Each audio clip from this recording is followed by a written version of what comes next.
बिस्मिल्लाहिर्रहमानिर्रहीम। हम इस वक्त मालदीव में उस माले शहर के उस हिस्से में मौजूद हैं जहां इस्लाम आने के बाद सबसे पहले ये मस्जिद बनाई गई। ये मस्जिद आप देख रहे हैं आज भी चादर छत है और ये पहली मस्जिद है जो 1600 ईस्वी के अंदर माले शहर में बनाई गई मालदीव के अंदर। और ये मकबरा आप देख सकते हैं, अभी आपको हम मकबरा दिखाते हैं।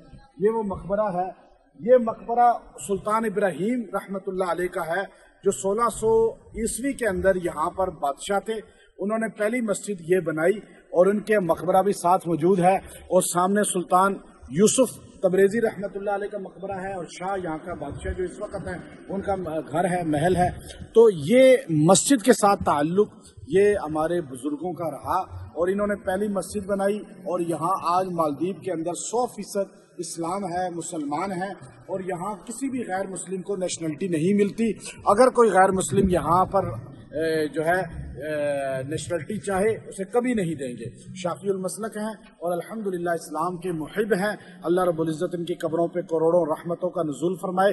सुल्तान इब्राहिम ने जो मस्जिद पहली बनाकर और मस्जिद की तोसी करके हमें मैसेज दिया कि मुसलमान का ताल्लुक मस्जिद के साथ जुड़ना चाहिए। व आखिरु दावाना अनिल हम्दुलिल्लाहि।